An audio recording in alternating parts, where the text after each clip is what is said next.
This video is about CELPIP reading section task 1, reading correspondence.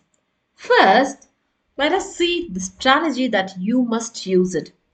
Before reading the passage, always remember the step 1, step 2 and step 3. You have to read the first sentence because this tells you the purpose of the email, and then read last two sentences because that one reveals the real request or intention. Then you can scan the middle one in order to confirm the details. Do not read everything very slowly. We always look for the main request in the email. That is what most questions are built around. Okay, so this one we have already discussed in our previous video about the first step, second step, and the third step. It's just a review that we are doing it here. Now, let's see a passage here. It's a practice passage. Subject Community Workshop Planning. Hi Jordan, I hope you are doing well. I reviewed the outline for the Community Recycling Workshop scheduled for next month. The activity list looks thoughtful and engaging. However, I noticed that we have not yet arranged a speaker to explain the recycling process in simple terms for younger participants. I remember you mentioned you had contact with an environmental educator who has worked with schools before. If possible, could you reach out to her and check her availability for the workshop date? It would really help if we could confirm a speaker by the end of this week so we still have time to prepare materials. Let me know what you think. Thank you for your support and cooperation. Best regards, Maya. Okay, this is the practice passage. And remember the key meaning summary, what the email is really about. Maya likes the workshop plan overall, right? And one problem she has mentioned is no speaker has been arranged yet. And Maya wants Jordan to contact the educator and check availability. And if you see the urgency, yes, needs confirmation by the end of the week. Okay, so these are the key points that you need to look for. And let's move on to the question here. Okay, here is the first question. What is the main purpose of Maya's email? Here are 4 options given, and let's see the correct option. Option B. The main request is to confirm the speaker because that one is the correct option, right? And for the second one, what does Maya imply about the activity list? And the correct option is C. It is well prepared and thoughtful. Yes, because she positively comments on the list before stating the problem. Correct? And the next question, the third one is, why does Maya want the speaker confirmed by the end of the week? And you have the 4 options. You can just go through it. Let me tell the correct option. Correct option is B because this email states, so we still have time to prepare materials, right? So the option B, material preparation requires time. That's the correct one. And for the fourth question, what can we infer about the educator Maya refers to? 4 options are given, and the right option is option B. She has experience working with children because in the email it was given that she worked with schools before, meaning children, right? So that's how you need to imply. And let's look for some of the places where we need to apply the strategies. So first one for purpose, okay? Where it appeared in the text, if you have taken the email, you can just go back to it and you can just, review it again. First 2 sentences and the final request. And it helped identify that email is a request. And the second one for main request, where it appeared, that's given in the middle paragraph. So we found the exact action Jordan must take right through the main request. And supporting reason, last sentence of the middle paragraph that was given in the email. And how it helped? Because it answered reasoning questions. And the tone, yes, you can check for the greeting and closing. The tone is very polite and collaborative. So let's see the most important concept in this set, okay? The main purpose, the real reason the message was written. And example from the passages, yes, asking Jordan to contact the speaker. And if you see the positive problem request pattern, right, the PPR, CELPIP emails often price, that means to identify the issue and then request the solution. In our email example, she praises the activity first. Then she noted about the missing speaker and then she requested for help. That's how we need to look out it. Positive problem request. And the inference. So inference, you all know, it means like understanding meaning that is suggested but not directly stated. In our example, speaker works with kids because of the school experience.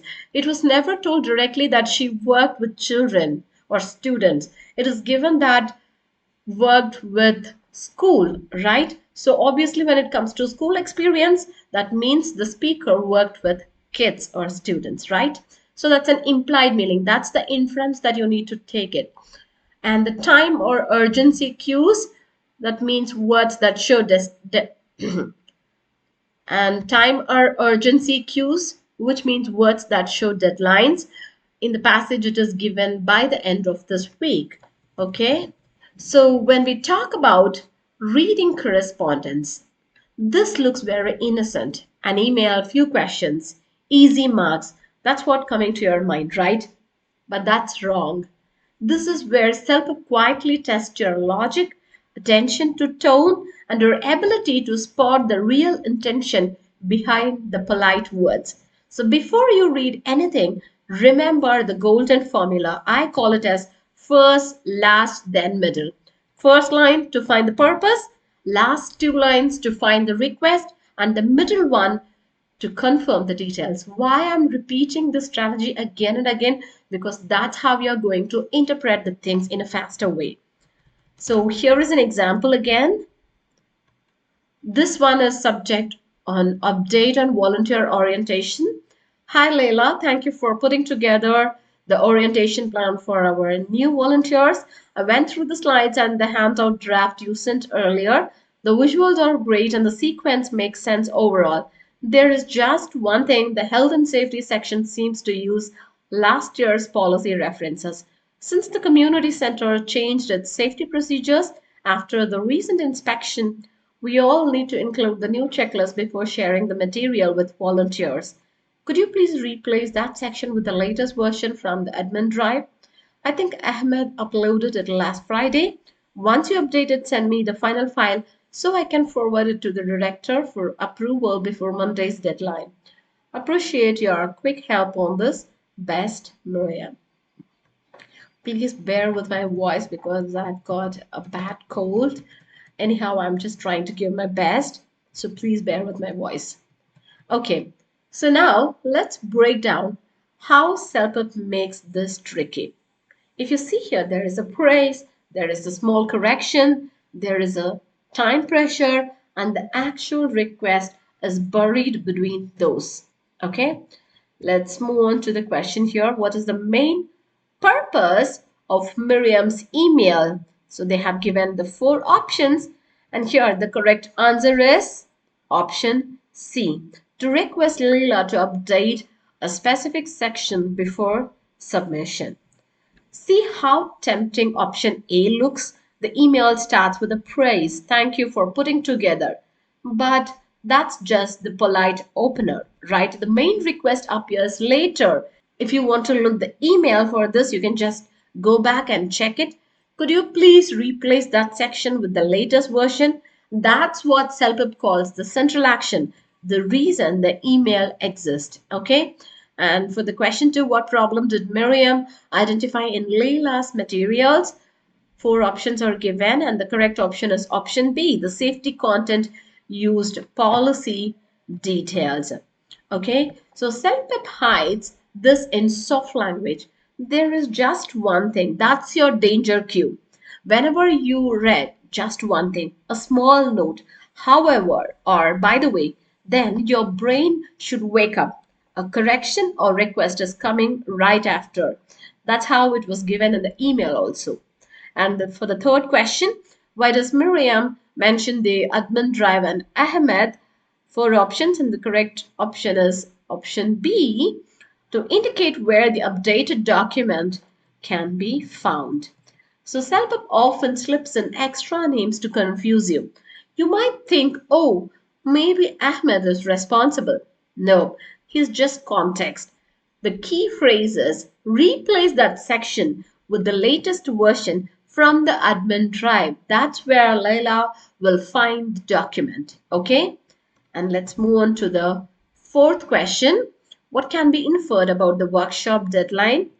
The correct option is option B, because the line says, so I can forward it to the director for approval before Monday's deadline.